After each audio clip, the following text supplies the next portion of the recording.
1967 жылы америкалық ірі автоөндіруші Ford компаниясымен бірге бұл елдің де компаниясы екеуі қосылып көлік құрастыруды шешеді. Ал 1972 жылы Оңтүстік Корея үкіметі берген рұқсат, яғни 4 компанияға берілген рұқсаттың ішінде бұл компанияда бар. Ал 1998 жылы әйгілі Kia автоөндіру компаниясын бұл өз компаниясына қосып алады. Содан бері қару-жарақ, жүк көлігі, автобус және де автокөліктерді шығарумен айналысып келген бұл компания өзінің тілінде Hyundai деп аталады, ал тәуелсіз мемлекеттер достастығының ішінде өзіміздің тілде Hyundai деген атақтарға ие. Корей тіліне тіке қазақшаға аударсақ, заманауи деген мағынаны білдіретін бұл Hyundai автоөндіруші компания дәл қазір Қазақстан нарығында да, ТМД мемлекеттерінде де және де әлемдік нарықта да көш бастап тұр. Осы ақпараттан кейін біздің каналымызға тіркеліп, қоңырау батырмасын бас. Ал мен дәл қазір Арғынбек көшесінің бойында орналасқан Кона Реста кофейнясында Карвиланың бокалымен тәтті кофені ішіп, Қонақ Драйв автошоуын бастаймыз. Kona Q Drive.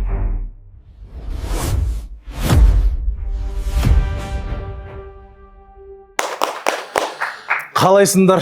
Шүкір, үшінші шығарылым.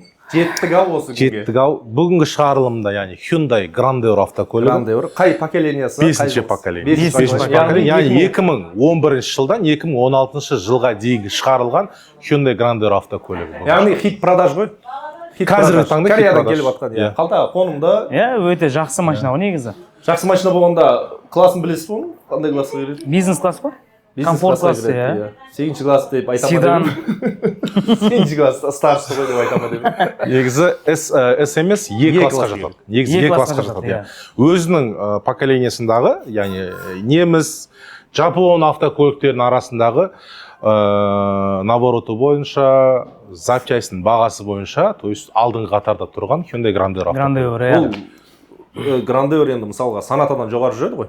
Өзінің Hyundai'ның ішінде дұрыс па? Санатадан жоғары жүреді. Демек, комфорты да жоғары, функционалысы да жоғары деген сөз. Енді интернетке сөйлетін болсаң 4-5 моторы бар.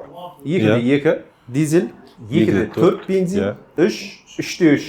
Енді жаңағыдай лошадиная сила дейді ғой. Ат күштері өзгеріп, басқа елге, орыстарға, Россияға басқаша, бізде Қазақстанға басқаша, Кореяның өзінде басқаша шығуы мүмкін. Енді сондай ғана моторының нелері бар. Бізге қазіргі таңда келіп жатқан именно сол Оңтүстік Кореядағы тұтынатын, то есть олар өздерінің жақсысын шығарады ғой.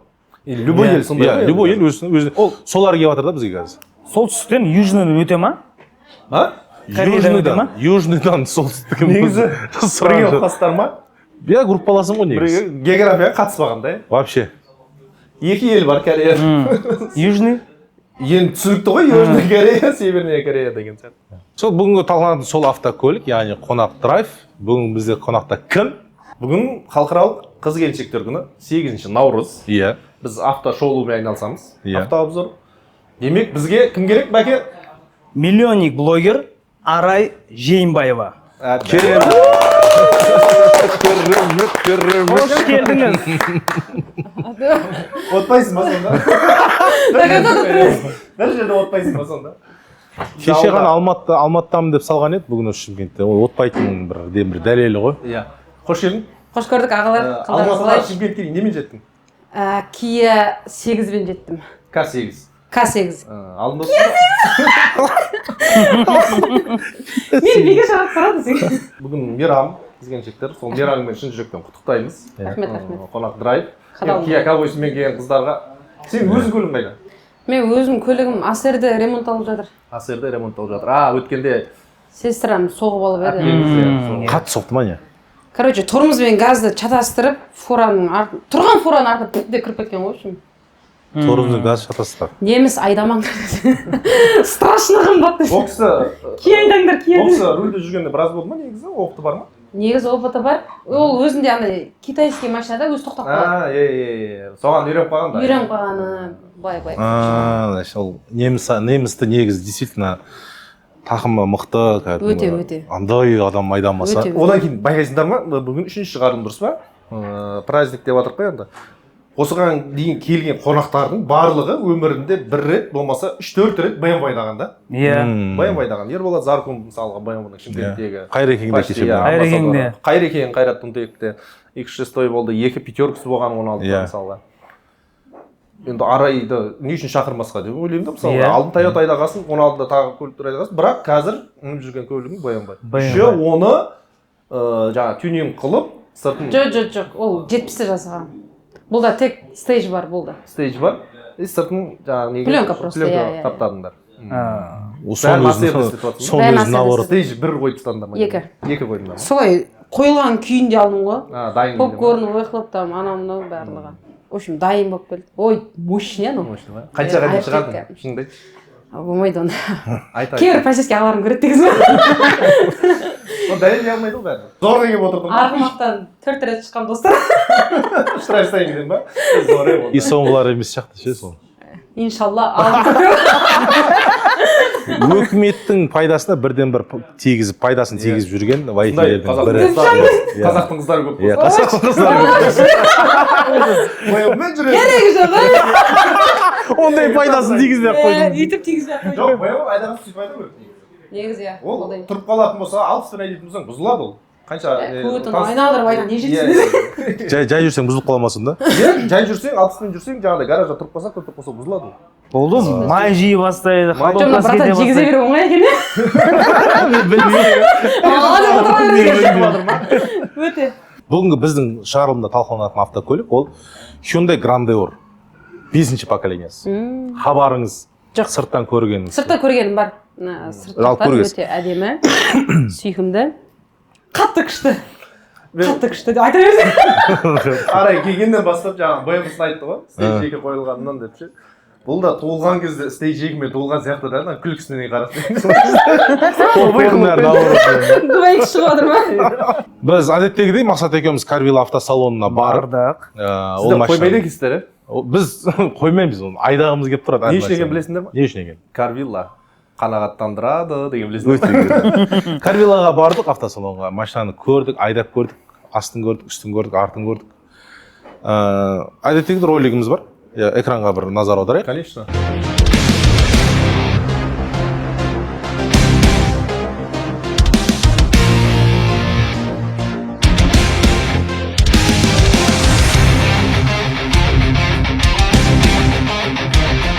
Kona Q Drive.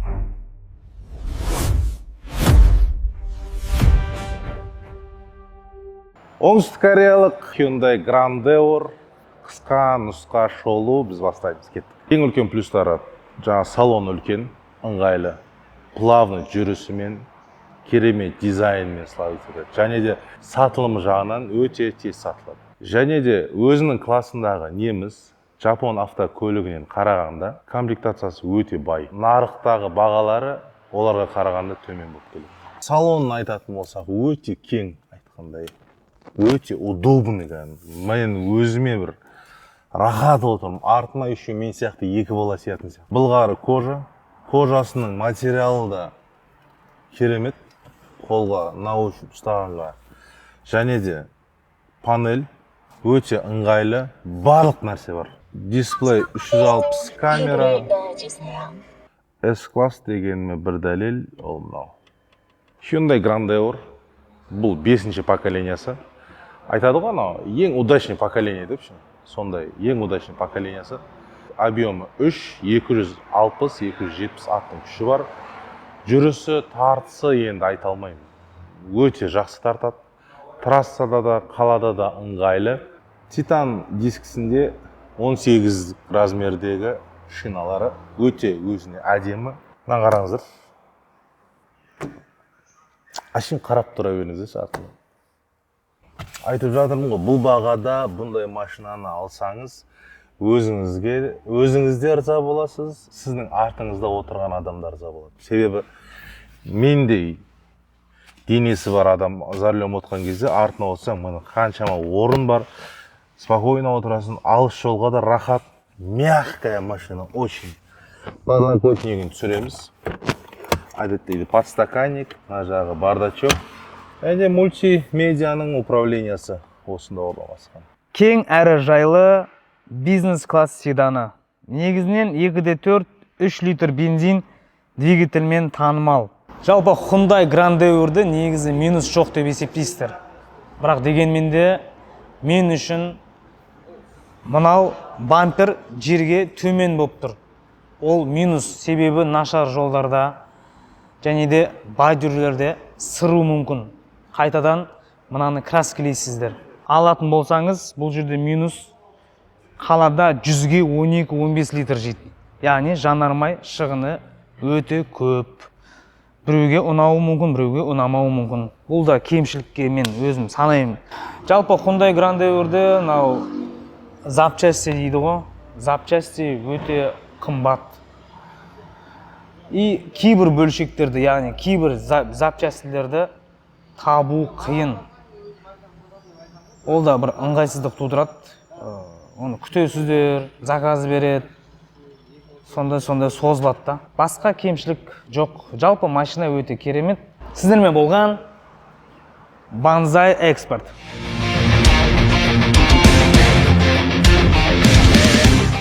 Kona Q Drive.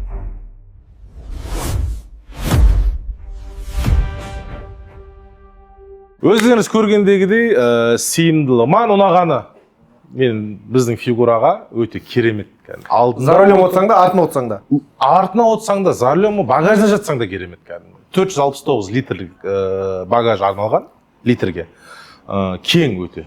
Аяғым созып жата бересің. Рахат машина. Тек кеңділігі ұнады ма сізге? Кеңділігі Кішкентай түрі де бар десе. Кеңділігі, плавно жүрісі бар, опциялары бар, өзінің классында өте жоғары. Напичканный машина ғой жалпы. Одан кейін жаңа видеодан да көрініп жатыр қой. S-класс сияқты да, сіңде әпшіліктісінде. Иә, ол кәдімгі. Баптаулар дейді ғой, қазақша айтқан кезде. Жалпы халықтың арасында, жалпы халықтың арасында корейский S-класс болып айтылады ол нәрсе. Иә. Негізі. Жатқызып тұратын нәрсесі өзінде кәдімгі. Жаңа минусын айтып қалды бәкең. Минусы жанармайды өте көп қажет етеді машина ғой. Қанша жейді екен 100-ге? Қалада 100-ге 12-15. Нормально ғой? Нормально емес. Сондай бизнес класс үшін нормально ғой. Оның еще нелер бар ғой, жаңағы только газовый оборудованиемен шығатындар да бар ғой Кореядан. Иә, ол әртүрлі, 3 литрлік бензин де бар, 3 литрлік газ да бар. И дизель де бар. Именно солары көп жейді ғой. Бензиндер ма? Расход көп та Енді соларда. ішкі оңай емес қандай бизнес класс тарту керек, тем более. Одан кейін клиренс деген несі пәс па? пәс қой. Өте. Машина өзі Қажауы мүмкін, бамперлер тию мүмкін. Қажауы мүмкін? Иә. Не қажайды? Асты жағы да. Отыра берейін бе мен? Арайдың отырысы. Ешқандай сұрақ қоймайсыздар ма? Мені сұрамайсыздар ма? Грандеур не? Қалай былай деп. Әшейін, мүсін салып қазақ. Жоқ, жаңағы отырысың, Грандеурге ақи отырсың ба сен отыр?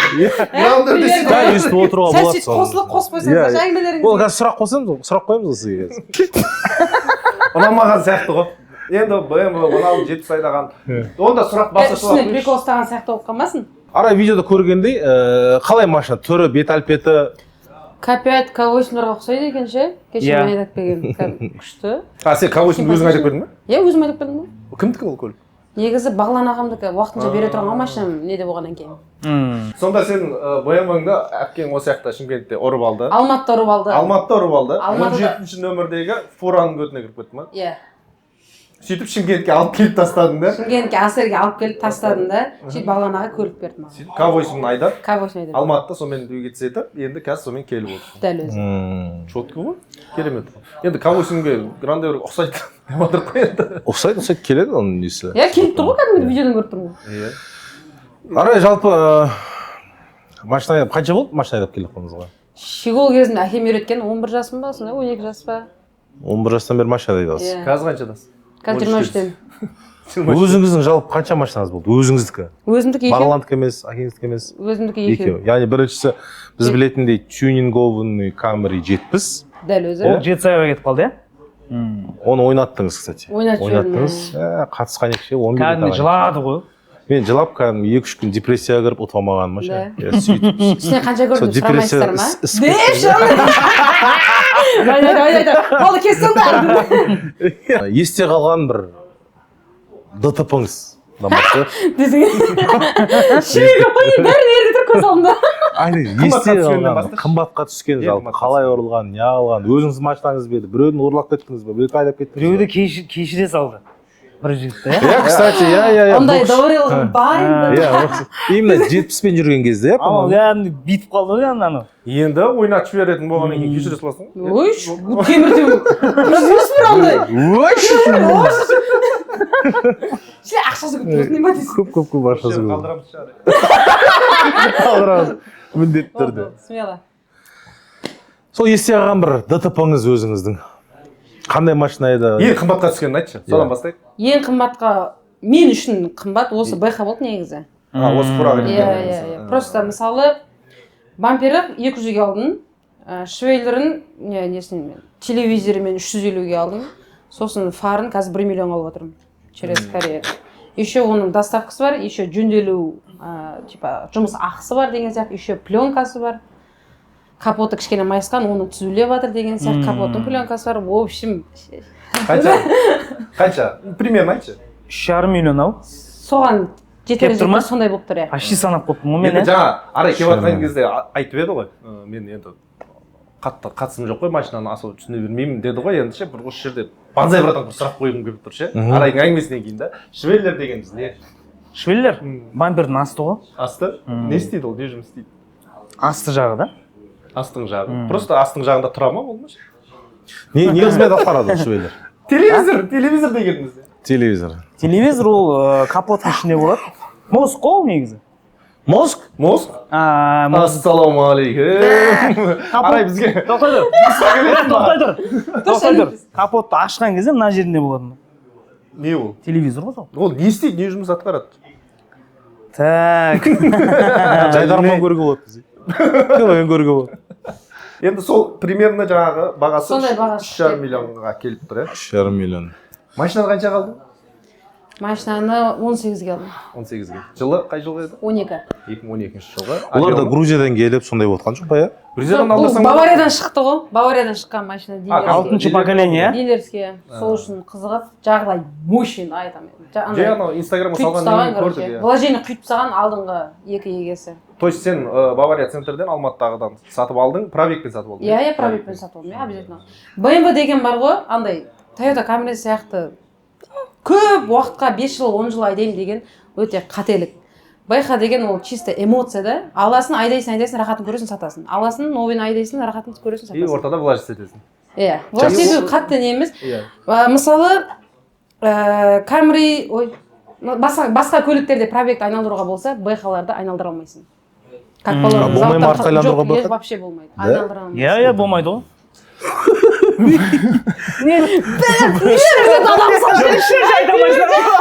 БМВ-сін айландыра алмай жүрген адам собственно. Машинаға не ақша шақырдыңыздар? Бұл кісі осы жерде жүреді ше. Құр жүрмесін деп отырсыз ба? Осы жерлерде жүреді осы. әрдан істейді осы жерде Аяққа қарпалыспай қойшы. Бізге ана Кармелла демеушіміз 5 бокал беріп жіберген ғой. Төртеу үшін. Ол кісі запаскиге баллонның орнына кете береді кейде арасында. Запасын шайыр сондай қызметі бар BMW-да. жаңа ДТП-ны Жалғастырайық. ең қымбат сол болды запчастьтен, иә. запчастьтан ал ең қызығы бір келісе алмай сіз кінәлі болып қалған бір келісе алмай ар жақ айқай шу шығарып соттаймын үйтем бүйтем Ондай жазамын болмаған ше, мен өте сабырлы адаммын. бәр жерде жазып Андай. Соққан кезде, дей алмаймын ше. Шотан бауырым, нормальсың ба? Бершейші қолың. келсек те сол Темір ғой деп та. Нормальсың ба? Самый главный болды, енді сосын барып шешейік деп ше. хабарласамыз дейсіз ғой Одан кейін Сәл ит кетеді деген. негізі ең қандай ғой? Дұрыс шешім ғой. Мысалға ДТП-ға Иә. түсіп қалатын болсаң, ең дұрыс шешім осы. Жағдайын біліп, Иә. жаңағы хладнокровно дейді ғой, сабырлықпен сондай шешілген. Ал сен түсіп алып, анау мынау сен прав болып тұрсаң да, прав емес болып тұрсаң да, айқай шу ол бәрібір ештеңе шешпейді. Действительно, Шешпейді. Анау негізі қуану керек та. Қыздар көлік айдағанда қуануымыз керек. Еще BMW айдағанда қуануымыз керек. алматыдан шымкентке қанша уақытта келдіңіз Айтпай қойшы. Мен чортпын ғой. сағат қаншада Негізі асықпай жүру керек. Негізі асықпай жүру керек. керек өйткені сағат бірлерде звондады да маған мура мен шығып жатырмын алматыдан деп ше сөйтті да 2:35-те мен түлкібастан кіріп келе жатырмын деп звондады да сонда қанша сағатта жетіп отырмын Түлкібас деген жазудың алдында тұрып бірінші звондаған сияқты саған. Мұрамен шығып келе жатырмын Алматыдан. Білмейміз ол. Алматыдан шықтым, сол нелерде, бірлерде. 4:30-да уже Шымкенттің ішінде болдым. 4,5 сағатта келдің сонда? Жоқ, 3,5 сағатта. 3,5 сағатта Алматыдан Шымкентке келіп отыр. Салонда сенен бастаған Жоқ. 12-де шықтым ғой онда. Жоқ, 4,5 сағатта жеттім примерно. Нақты 4,5-да. Жоқ, сол бір күнде. Бір күнде обедте шықтым, сағат 12-лерде. И 4:30-да уже Шымкенттің ішінде. жоламен 4,5 сағатта. Иә. 4 сағат ғой, Шымкенттің ішінде болады болса. 4 Иә, сағатта иә. келіп тұрсың ғой. Қанша мен айдан? 151 теңге штраф төлеуге. Бәрекелді. Өкіметке тағы пайдасы тиіп отыр мысалы. Құр жүрмейді, пайдасын тиіп жүреді. Түркис атаңелікке сенбеңдер, камера көрсетпей деген. Ол тугис істемейді ғой, енді трассада істемейді ғой. Бәсе сол шығар. Интернет қой жерде. Ол ана ғой, ортадағы ара қашықтықты есептейтінге түскенсің ғой сен, по-моему, иә? Жоқ. Кәдімгідей артынан түсіре берген ғой. Үш штрафтың бәрі арт болып тұр. Біреу 86 мың болып тұр, қалғандары алды ғой. Скоростьқа болады түсірген. Скоростьқа түсірген ғой. Жеңілдегін берсін енді. Одан страдать еткен Бір-екі рет болған. боғау сөз айтам, тыңылдатыңыздар. Kia Kamoshin кімнің атында еді? Білмеймін, бір братан атында. Сол кісі звондаса ама керек. Әншейін келіп жатқан сияқты оларға. Жалпы ол машина тастау керек енді сразу. Андай ғой, қыз баласы екен ғой, өзін төлей салайын деген жоқ екен ол братанда ше. Міндет ғой. Мүмкін жаңағымен бірге келіп, сен аз болғаннан кейін 151 мың саған жіберіп, ана 200 мыңдық нелерді өзі төлеп отқан шығар. Қақтан. Кейін жіберіп отырмын ғой. Сразу ма? Түстен келе ма? Сондай болады. Назар жоқ. WhatsApp номер сол үшін ауыстырған екенсіз қолына. Басқа номермен звондады да жаңа, мен ана номерде боламын. Тағы бір сұрақ. Өміріңде 2 машина болды өзіңде? Біреуін ойнаттың, біреуін мініп жүрсің қазір. Чисто өзім үшін сұрайшы қазір. Келіншектер, қыз келіншектер бірінші айдап үйренгенге, мысалы өзің сияқты жас қыздарды айдап үйренгенге ни в коем случае баянды таңдамайды. Сенде баянды таңдап осознанно болды ма, өзің осы баянды аламын деп бардың ба? Иә. Жоқ, Камриде қатты жүретін бе не? 2-де сол қатты жүрмейді ол. Ол Камридің 3-те-5-де қатты жүрмейді ғой. Жоқ, BMW айдап жүргендер обычно BMW айдап жүргендер, мысалы мен түсінігімде тройкадан бастайды, например, да? Тройка, пятерка. Баймашниктер ма? Иә, сөйтіп барып алады ғой арайдікіндей машинаны. Енді 18 миллион теңгең бар болса, тройкаге отырасың ба мұра? Карвилла армандар орындалады ма екен? Айтшы, бала айтшы. 18 миллион теңгең бар, сен тройка барып көріп жүрсің ба? 1,5 миллион ба? Я деп ойна деген. Бірден топетаған айтамын да, бұл М6. Жүрегі бар да? Карвилла пиво ішкендей жатыр. Карвилла әкеш басыңды ескетіп қой. Пакет шешілға барып Иә, BMW деген. мен соны білгім келді, осознанно барып алып. Вообще айдамаймын BMW ше мен. Не үшін айдамайсың? Мен ондай скорость. Айтшы, ары. Өзің айдағансың ғой баяғы сен. Білмеймін, мен үшін өте кайф. Мысалы, зикірді қатты жүреді. Китайский машиналарды 3 секундта 100-ге шығады. Басасында андай. Резбей. Қызық емес. Иә, дым дауыс шоққаны бір самолеттің ішінде отқан сияқтысың. Қатты жүрген кезде. Иә. Ал мысалы BMW. Эмоция бермейді. Иә, вообще эмоция жоқ. Ойлашы сен газ басып жатсың, патырлап отыр. Дел беріп отырған кезін ойлап кетсің. Ол деген кәм эмоция ғой. Кішкентай кезінен адреналин ғой кәдімгідей. Кішкентай кезінен армандаған да. Светофорда тұрсын. Сен сияқты байқан көріп қалдым. Шашын кетіп қоясың. Ода еркек адам ғой. Может қарап қалды.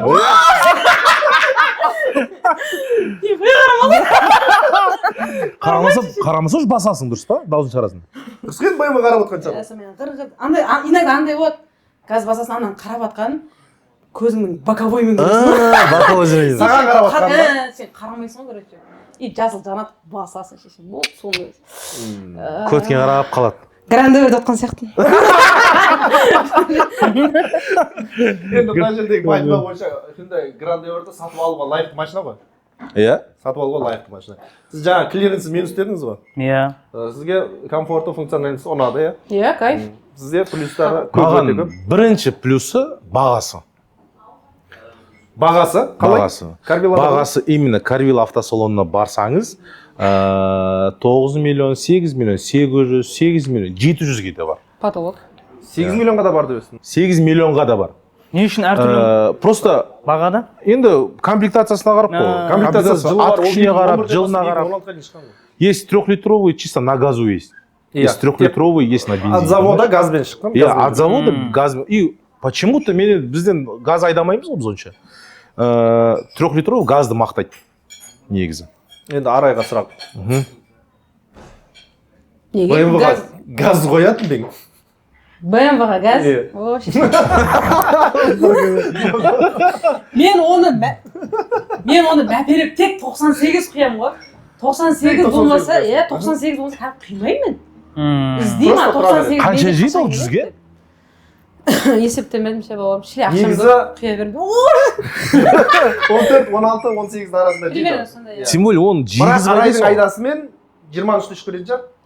Мысалы, келтірейін, полный бак менде бір 20 мыңдай шығады. Мен оны максимум 3 күнге алып барамын. 3 күнде таусылады. 3 күнде таусылады. Қаланың ішінде даже. Қаланың ішінде. Бізде Алматыда не ғой? Пробка көп.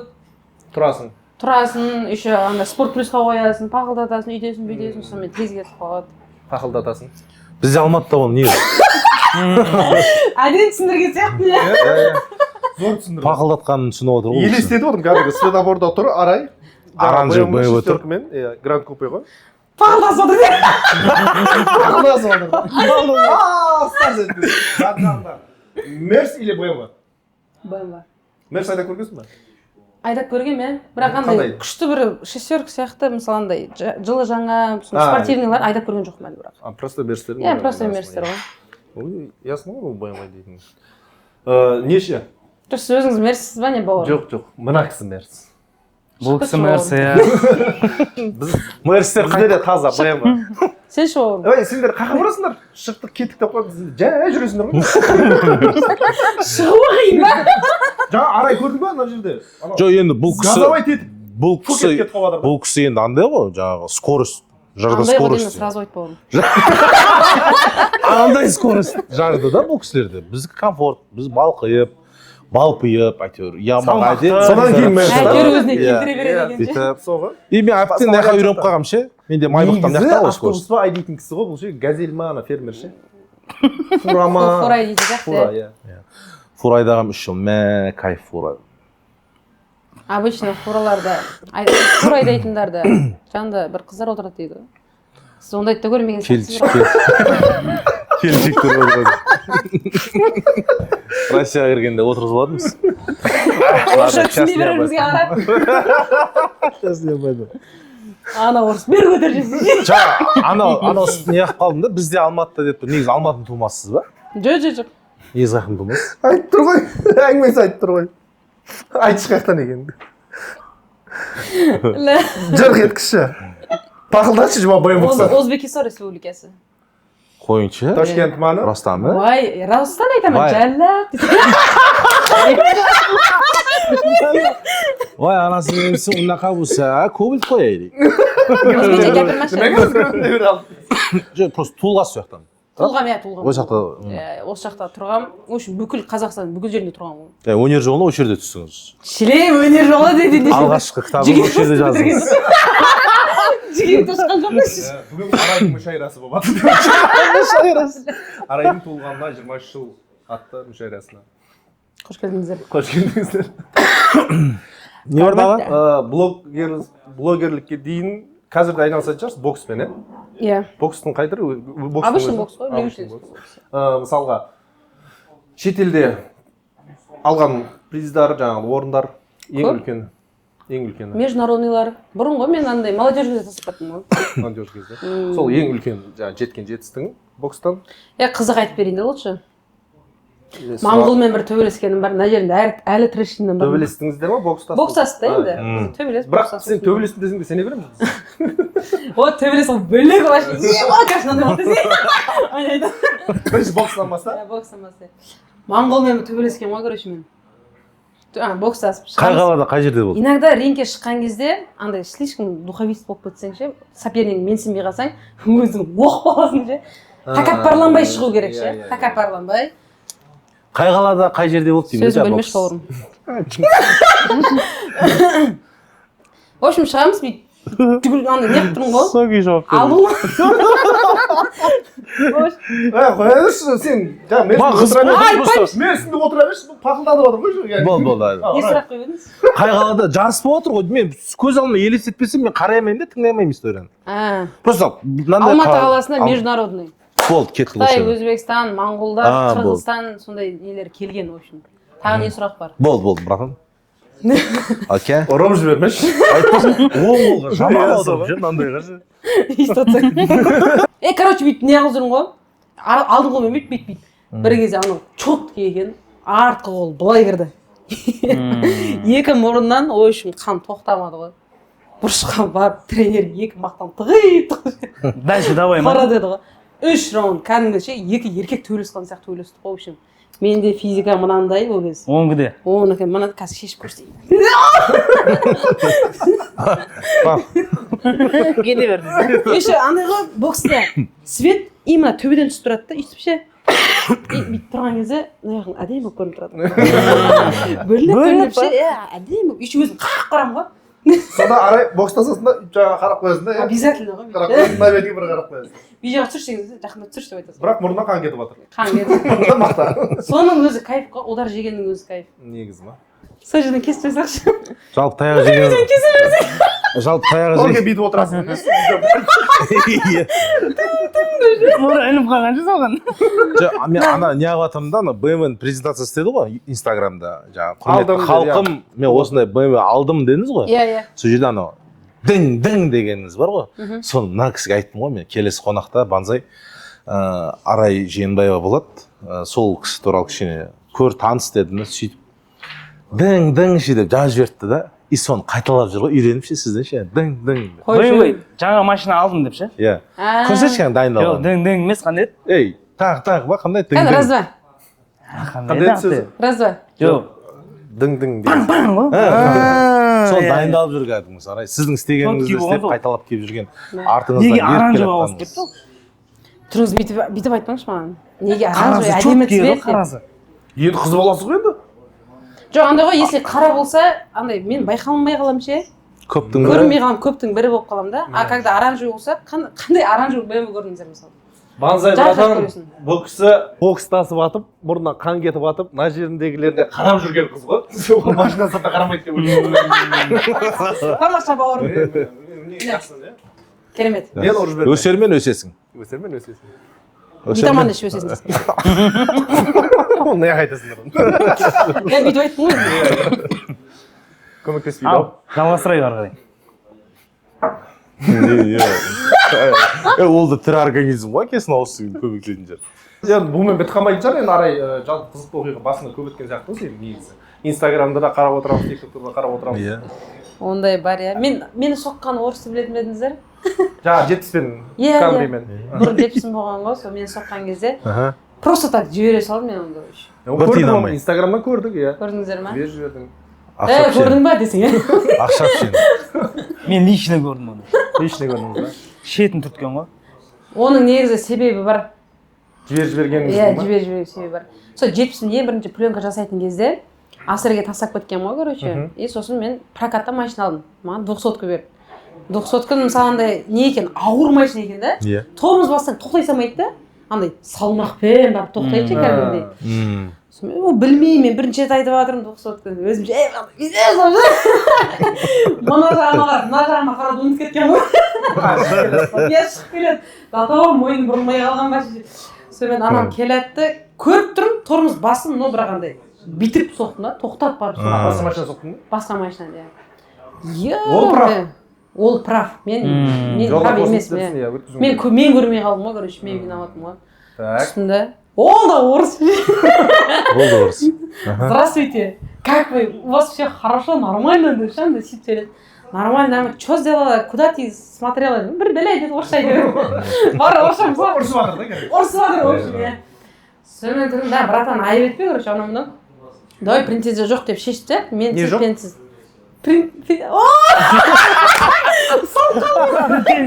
принтер жоқ Претензий. Претензия. принтер жоқ короче ол Ажық не жауап алдым. арай сен де орысшаға претензия Болды, претензия жоқ деп түсіріп алайық, короче, қыз мені шақырмай ақ қойып. сонымен болды 150 мың бересің дейді короче. Мен сол бейшарада 98-700 бар каспиімде. Сонымен тұрып жоқ 150 дейді 100-150 кәдімгі еркекше болып сөйлесіп жатыр. Ақырында 100-ге келістік. Ол қатты не қылдың ба? Қатты болған жоқ, бірақ бампер бүйтіп деп жыртылып қалғаны бар енді. Бірақ рет қайталанды. Басқа айтылмайды ол. Қандай машина еді ол кісінікі? Қатты мән берген жоқ, бір ескілеу бір ақ машина болды. Бампері тіпті жыртылғанына қарағанда. Онысы бүйтіп тұрған мен сол одан сайын бүйтіп жүрген ба бір бәлеш. Ескі болса, тем более орыс кісі болатын болса, Honda ма бірдеңе ғой, Қысы бар ма? Либо Subaru, Иә. Ол қайда болды? Алматы болды ма, Шымкентте болды? Шымкентте болды. Шымкентте болды ма? Андай. Шымкентте болса. Сәл бір қызау бір бүйтіп қалды ау деген жоқ қой в общем. Перевод жасап отқанға дейін бүйтіп қарады ғой короче каспиіме ше. Ойлап қалдым мен бір бай 200-қа дейді деп. Прокаттың машинасы екен қақтыңыз. Каспиімде бар ақшаны көрсетіп сөйтіп аударып жібердім. Иә, до конца аударым ғой. 722 теңге дегенмен ше. Бірақ 200 Өтір 31 не болды? 200-ка, братан, ішпеле өзім жөндеп аламын деп сосын, ну ладно дедім. Бірақ не алған жоқ. Жоқ, қатты жарақтамады, бірақ енді бамперлерді сәл бүйтіп қалды, оны бүт деп ше. Только айтып ғой, бұл кісі только пақылдаған. Шаруам бәрі әдемі ғой. Содан кейін 70-ім шыққаннан кейін мені кольцевойдан соқты. Жігітше айтамын, мен виноват емеспін. Мен өз полосамда келатырмын, ол мына полосадан келіп панк атты ғой, в общем. Панк! Екі шәртті тұрады, дұрыс болса болды, рәкәш, екі шәртті. Ғырт өтіп, мәді бір бәлі қып сырып, әйтеуір соқты. Түріне қарап тұрдым, сол ситуация есіме түсіп кетті. Жаңа ұсотымен соққан есіме түсіп кетті. Потому что анамда машинасы өте андай нашарлау да енді. Новый емес, да? Новый емес, өте ескі. И ана братан түріне қарасаң, ема каспиін өт. 98 емес, 9800 теңге әрең тапқан едім деген түр болып тұрды да. Содан кейін болып братан, давай, короче, құдайдан қайтсын. Главное, ешқайсымға ештеңе болған жоқ. Смело, короче, сөйтіп қайтып кеттік болды. Сол үшін жіберіп жібердіңіз, ана жақта мен ол кісінің орнында болғанда қатты Неткен мен оқиды екес бауырым. Иә, неткен кең жүрек қой. Кең жүрек арай деген осы кісі. Тренинг бар, қыздарға арналған психология. Тамаша. Айдан әрі дейді. Өсіррет.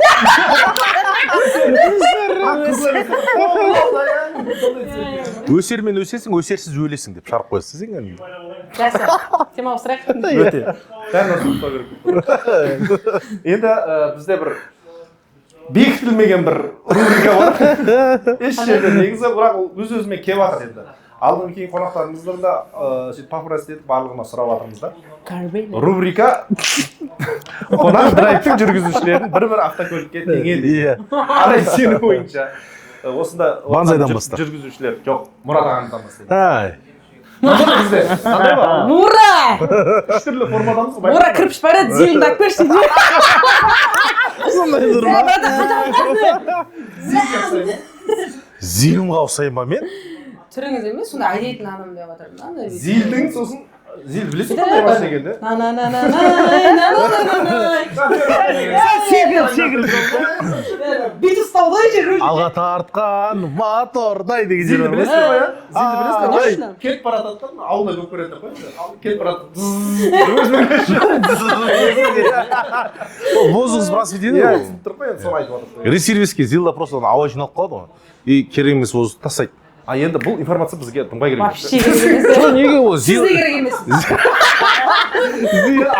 Зил мен до конца айтайыншы. Зилда до конца. Концерт кеткенше болды. Зилда арайшы. Мысалы айдап барасың, топырақты артып аласың. Апарып саған төгесің ғой. Төккен кезде ол за счет воздуха ғана көтереді ғой насос. Түсіндің ба? Сол үшін мотор істегеннен кейін ол ресервиске ауа жинап отырады. Мен сізді 70-ті деп не қыламын ше. Өте.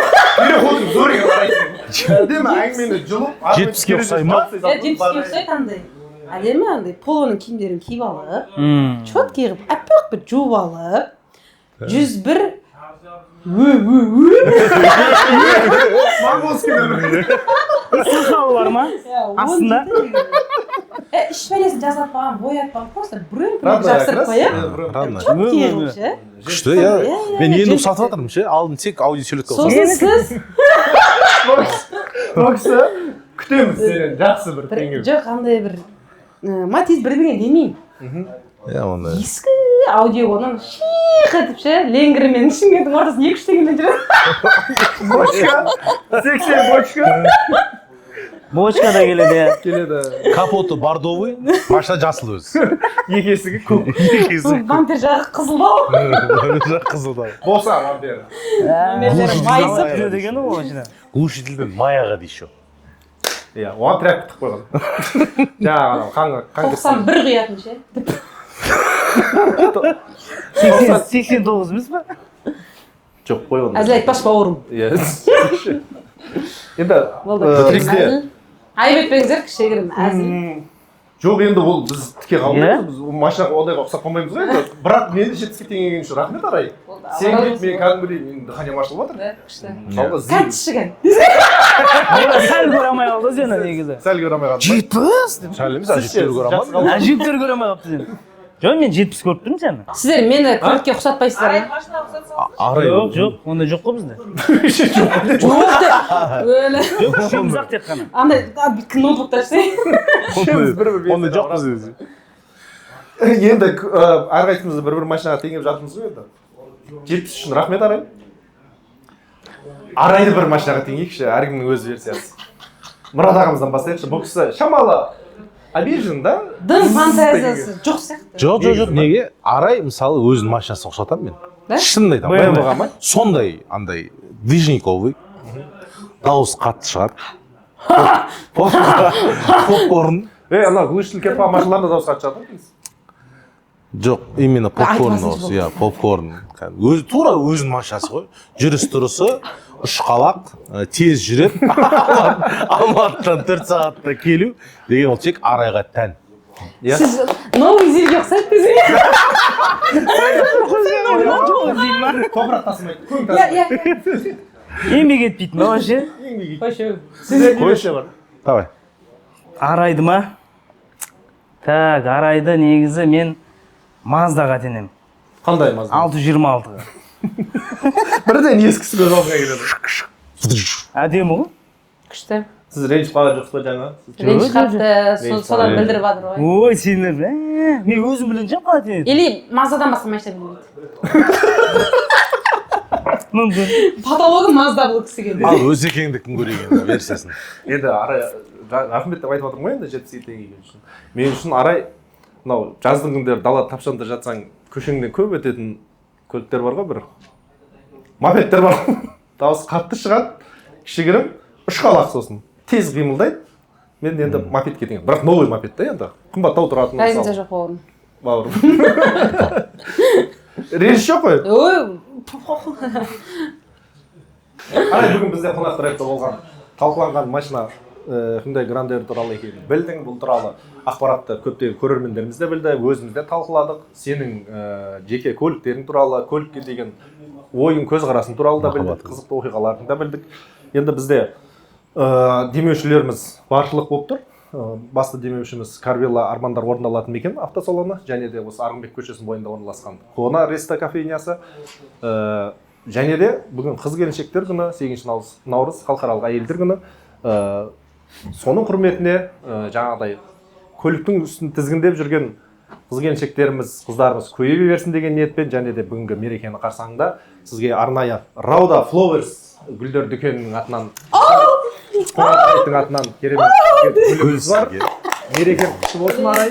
гүлге гүл берген қалай болады екен?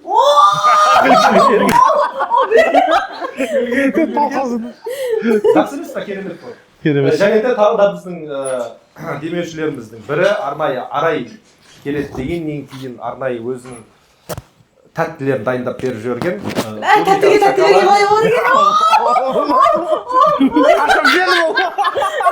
Арнайы арай үшін клубника в шоколаде. Оның ішінде, қораптың ішінде барлығы бар. Қазір Рамазан айы, ішінде зәм-зәм суы бар. Және де құрма дейміз ғой, финиктен. Сіздер обзор жасайсаңыздар. Құрма финиктен жасалған шоколадта. Жаңа клубника сыртында шоколад бар ғой, бұның ішінде клубникасы да бар, жаңа құрмасы да бар, сыртында шоколады бар. Жаңа зәм-зәм су. Рахмет екен. Ауыз ашарға, болмаса сәресіге. Сразу беремін десең. Нәрсесі су сублимированный фрукты бар айтпақшы, есімнен шығып кетті. Қандай? Сублимированный. Претензияң жоқ шығар еді. Бұл арнайы Диана Нұрайлы қызынан. Осындай керемет нотада бүгінгі үшінші шығарылым өз мәресіне жетіп отыр. Бүгінгі біздің қонағымыз тағы да айта кетейік, Арай Жиенбаева, өзіміздің қара домалақ қызымыз, BMW-шница.